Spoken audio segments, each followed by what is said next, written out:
የእስራኤል ዋናው ወታደራዊ ማዘዣ ጣቢያ ተመታ። ኢራን ከሰዓታት በፊት በሃይፐርሶኒክ ሚሳኤል የእስራኤል ጄኔራሎች ያሉበትን ማዘዣ ቢሮ ድባቅ መትተዋለች። ኢራን እያርበደበደቻቸው ነው። ቴል አቪቭ ጭንቅ ላይ ወድቃለች። ትራምፕም ከጦርነቱ መውጫ ቀዳዳጣው እየተንከላወሱ ነው። ዛሬ ባሰሙት አነጋጋሪ ንግግር ደግሞ ድርድሩ ባይሳካልኝም እጄን ከኢራን ላይ ያነሳለሁ የሚል የሽንፈት ለዛ ያለው አስተያየት ሰንዝረዋል። ወዲህ ደግሞ አንድ ታላቅ ስጋት ተደቅኗል። ይሄውም ሆርሙዝን የከረቸመችው ኢራን በኢትዮጵያ አፍንጫ ስር ያለውን የዓለምን የኢኮኖሚ እስትንፋስ የሆነውን የባብኤል መንደብን ወሽመጥ ልትዘጋው ትችላለች የሚል ድንጋጤ የሚፈጥር መረጃ ሾልኳል። ኢራን እንደዛተችው ባብኤል መንደብን ከዘጋቸው ዓለም ምን ይውጣት ይሆን የሚለው የበርካቶች ጥያቄም ሆኗል። ውድ የአንድ አፍታ ሚዲያ ቤተሰቦች የእስራኤል ጄኔራሎችና ወታደራዊ መኮንኖች በማዘዣ ጣቢያቸው ላይ ሳሉ በኢራን ሚሳኤል ጥቃት ተፈጽሞባቸዋል። ጥቃቱ እጅግ ዘግናኝ፣ አሰቃቂና አደገኛ እንደነበር ተሰምቷል። ወዲህ ደግሞ የባብኤል መንደብ ሰርጥ የመዘጋት አደጋ ገጥሞታል። እነዚህን ጉዳዮች በስፋት እንዳስሳለን። ቪዲዮውን ላይክ አድርጋችሁ በመጀመር አብራችሁን ቆዩ።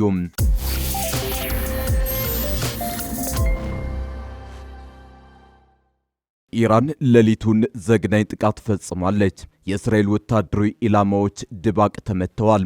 የኢራን እስላማዊ አብዮታዊ ዘብ አዲስ በከፈተው ጥቃት በቀጠናው የሚገኙ የእስራኤልና የአሜሪካ ወታደራዊ ስፍራዎችን መምታቱን አስታውቋል። 88 የድሮንና ሚሳኤል ጥቃት በተፈጸመበት አዲስ ዙር ጥቃት የተለያዩ የእስራኤልና የአሜሪካ ወታደራዊ ስፍራዎች ኢላማ መደረጋቸውን ገልጿል። የአየር ኃይላችን በኢማድ በኩራም ሻህር ፎርና በቃዳር በተለያዩ ሚሳኤሎች ጥቃት ፈጽሟል ሲል የኢራን እስላማዊ አብዮታዊ ዘብ ባወጣው መግለጫ አትቷል። በእስራኤል ውስጥ ማዕከላዊ፣ ሰሜናዊና ደቡባዊ ክፍል የሚገኙ ኢላማዎች መምታቱንም አክሏል። ይህም የወታደራዊ አዛዦች ዋነኛ የግንኙነት ማዕከልን እንደሚያካትት ተገልጿል። በእስራኤል ጥቃት ተፈጽሟል የተባለባቸው ቦታዎች ቤን ብሬክ፣ ቴል አቪቭ፣ ቤርሼባ፣ ጋሊሊ፣ ኔጌቭ፣ ቴል ናፍ የአየር ኃይል ሰፈር፣ አራድና የሙት ባህር ደቡባዊ ክፍል ናቸው። የኢራን እስላማዊ አብዮታዊ ዘብ ባወጣው መግለጫ ተከታታይ በሆነው ስኬታማ ኦፕሬሽን የአሜሪካ ኃይሎች መሸሸጊያዎች በአል ደሃፋ፣ አቡዳቢ፣ ቪክቶሪያ፣ ባግዳድና አሊ ሳሊም ኩዌት የሚገኙ የሰው አልባ አውሮፕላን መቆጣጠሪያ ማዕከላት በድሮኖችና ኢላማ በሚለዩ ሚሳኤሎች ተመትተዋል ብሏል። በእስራኤል ሰሜናዊና ደቡባዊ ክፍል እንዲሁም በሰሜናዊና ማዕከላዊ ኢራቅ በሚገኙ የአሜሪካ አዛዦች መሸሸጊያዎችና ዋና መቀመጫዎች የሊባኖስ ሄዝቦላህ እንዲሁም በኢራቅና የመን የሚገኙ የኢስላሚክ ሬዚስታንስ ኃይሎች ከ120 በላይ ስኬታማ ኦፕሬሽን አካሂደዋል ሲልም አክሏል። በእንዲህ መልኩ በቀጠለው ጦርነት ትራምፕም ጦርነቱን የማቆም ፍላጎታቸውን እየገለጹ ነው።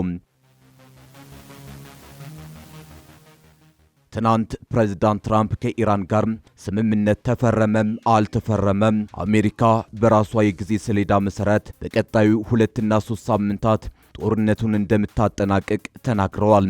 እንዳፋቸው ያድርገውና ተሎ ይለቅልን። ሆኖም ይህ ጦርነት አሜሪካ ከወዳጆቿ ጋር እንድትገማመት አድርጓታል።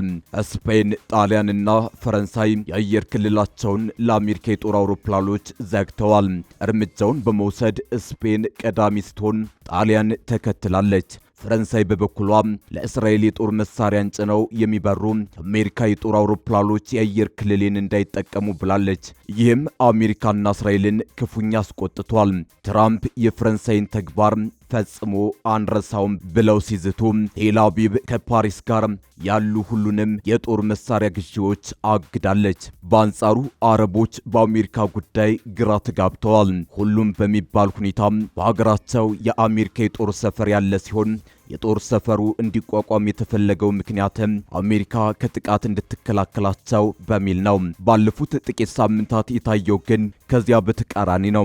አሜሪካ እንኳን እነሱን የራሷን የጦር ሰፈር እንኳን መከላከል ሲያቅታት አይተዋል። ይህ ሁኔታም የአሜሪካንን በሀገራቸው መገኘት ፋይዳ ጥያቄ ውስጥ እንዲያስገባ አድርጓል። የኢራኑ የውጭ ጉዳይ ሚኒስትር አባስ አራግቺ ለአረብ ጎረቤታቸው አሜሪካንን ስትጋብዙ የጦርነት ማግኔት ነው ይጋብዛችሁት፣ አሜሪካንን አስወጡና ቀጠናችንን ሰላም እናስከብር ብለዋል። አረቦቹ ውስጡን እያጉተመተሙ እንደሆነ እየተሰማ ነው። እዚህ ጋር የሚጠቀስ አንድ ብርቱ ጉዳይ አለ። እርሱም ኢራን ሆርሙዝን እንደዘጋቸው ሁሉ በኢትዮጵያ ቅርብ ርቀት የሚገኘውን የባብኤል መንደብ ሰርጥን ትዘጋዋለች የሚለው ጉዳይ ሌላኛው ነው። ኢራን ወሳኙን የቀይ ባህር የመርከብ መስመር እንደምትዘጋ መዛቷን ተከትሎ በዓለም አቀፍ ንግድ ላይ ተጨማሪ መስተጓጎል ሊያስከትል ይችላል የሚል ስጋት ፈጥሯል። ኢራን የሆርሙዝ ወሽመጥን ዘግታለች። ይህም ነዳጅ ከፋርስ ባህረ ሰላጤው እንዳይወጣ አድርጓል። አሁን ደግሞ አይኗን በኤደን ባህረ ሰላጤና በቀይ ባህር መካከል በሚገኘው የባብኤል መንደብ ወሽመጥ ላይ በመጣል የአካባቢውን የንግድ እንቅስቃሴ ለማደናቀፍ እየዛተች ነው። ኢራን የአሜሪካ ወታደሮች በግዛቷ ላይ የተሰማሩ ጦርነቱን ወደ ሌሎች ግንባሮች ማስፋት እንደምትችል ተናግራለች። የባብኤል መንደብ ወሽመጥ ከዓለም ስትራቴጂካዊ የባህር ወሽመጦች አንዱ እንደሆነ ይቆጠራል። ኢራን በወሽመጡ ላይ ስጋት የመደቀን ፍላጎትም ሆነ ችሎታ አላት ሲሉ ከእስላማዊ አብዮታዊ ዘብ ጋር ግንኙነት ያላቸው ወታደራዊ መኮንን መናገራቸውን ታስኒም የዜና ወኪል ዘግቧል። አሜሪካ ዋና የነዳጅ ተርሚናል የሆነውን የካርግ ደሴትን ካጠቃች ኢራን የባህር ወሽመጡን እንደምትዘጋ አስፈራርታለች። የአሜሪካው ፕሬዝዳንት ዶናልድ ትራምፕ የኢራንን ነዳጅ መውሰድ እንደሚፈልጉና ደሴቲቱን ለመያዝ እያሰቡ እንደሆነ ተናግረዋል። የባብኤል መንደብ ወሽመጥን በቀይ ባህርና በአረቢያ ባህር፣ በየመን፣ በአፍሪካ ቀንድ፣ በጅቡቲና በኤርትራ መካከል ይገኛል። ከህንድ ውቅያኖስና ከኤደን ባህረ ሰላጤ የሚመጡ መርከቦች ወደ ስዩዝ ቦይ ለመድረስ በወሽመጡ በኩል ማለፍ ይጠበቅባቸዋል። በ115 ኪሎ ሜትር ርዝመትና 36 ኪሎ ሜትር ስፋት አለው። በአውሮፓውያኑ 1869 የስዊዝ ቦይ መከፈቱን ወሽመጡ በዓለም አቀፍ ንግድ ውስጥ የማይተካ አገናኝ መተላለፊያ አድርጎታል። ይህም በአውሮፓና በኤዥያ መካከል አጭሩ የባህር መንገድ እንዲሆን በር ከፍቷል። የቀይ ባህር ኮሪደር በጣም ስራ ከሚበዛባቸው የመርከብ መስመሮች አንዱ ሲሆን ከዓለም የባህር ትራፊክ ውስጥ 1/4ኛውን ያክል ያስተናግዳል። የዓለም 20 በመቶ ነዳጅ የሚተላለፍበት የሆርሙዝ ወሽመጥ ተዘግቷል በሚባልበት ደረጃ ላይ ይገኛል። የባብኤል መንደብ ወሽመጥ ከተዘጋም ተጨማሪ 12 በመቶ የዓለምን ነዳጅ አቅርቦት ይናጋል። እንደ አሜሪካ የኤነርጂ መረጃ አስተዳደር ገለጻ ከመካከለኛው ምስራቅና ከኤዥያ ሀገራት ወደ ምዕራብ የሚጓጓዝ 5 ሚሊዮን በርሜል የሚገመት ነዳጅ በየቀኑ በወሽመጡ በኩል ያልፋል። በተጨማሪም 8 በመቶ የሚሆነው የዓለም ፈሳሽ የተፈጥሮ ጋዝ በዚሁ መስመር ስለሚተላለፍ ወሽመጡን ለዓለም አቀፍ የኃይል አቅርቦት ወሳኝ የደም ስር ያደርገዋል። የሆርሙዝ ወሽመጥ መዘጋቱን ተከትሎ ቀይ ባህር በዓለም አቀፍ ንግድ ውስጥ ጠቀሜታው ከፍ ብሏል። ሳዑዲ አረቢያ ከያንቡ ወደብ ነዳጅ ለማጓጓዝ ባብኤል መንደብን መጠቀም ጀምራለች። ሪያድ በየቀኑ ከምስራቃዊ ነዳጅ ማውጫዎቿ ቧንቧ በሚሊዮን የሚቆጠር በርሜሎችን ታስተላልፋለች። ከድፍድፍ ነዳጅና ከጋዝ በተጨማሪም የባብኤል መንደብ ወሽመጥ በምስራቅና በምዕራብ መካከል ያለ ዋና የንግድ መስመር ሲሆን በየቀኑ በደርዘን የሚቆጠሩ የጭነት መርከቦች በዚሁ መስመር በኩል ያልፋሉ። መስመሩ ከተዘጋ በ2021 የፓናማ የጭነት መርከብ ኤቨር ጊቨን የስዩዝ ቦይን በመዝጋት የፈጠረችውን አይነት ተጽዕኖ በዓለም የነዳጅና የምርቶች እንቅስቃሴ ላይ ከፍተኛ ጫናን ይፈጥራል። በወቅቱ በዓለም አቀፍ የአቅርቦት ሰንሰለቶች ላይ ከባድ ማነቆዎች ተፈጥሮ ነበር። ይህም የነዳጅ አቅርቦትንና የተለያዩ ዕቃዎችን ጉዞ ከማዘግየቱን በተጨማሪ ከፍተኛ የዋጋ ጭማሪ አስከትሏል። በባብኤል መንደብ ወሽመጥ ላይ የሚሰነዘረው ማንኛውም ጥቃት በኢራን በሚደገፈውና መቀመጫውን በየመን ባደረገው ሁቲ በኩል ሊሆን ይችላል። ስሙ እንዳይገለጽ የፈለገ አንድ የሁቲ መሪ ቡድኑ ቴህራንን በመደገፍ የባብኤል መንደብ ወሽመጥን ለማጥቃት በወታደራዊ መንገድ ዝግጁ መሆኑን ለሮይተርስ ተናግሯል። አሜሪካና እስራኤል ኢራን ላይ ጦርነት ከከፈቱ ከአንድ ወር በኋላ በመጀመሪያ ጊዜ ሁቲዎች ከቀናት በፊት እስራኤል ላይ ጥቃት ሰንዝረዋል። እስራኤል ከየመን የተሰነዘሩባትን 2 ሚሳኤሎችን እንደተኮሰች ተናግራለች። ቡድኑ የየመንን የቀይ ባህር ዳርቻዎች የሚቆጣጠር ሲሆን የጋዛ ጦርነት ወቅት የባብኤል መንደብ ወሽመጥን ኢላማ አድርጎ ነበር።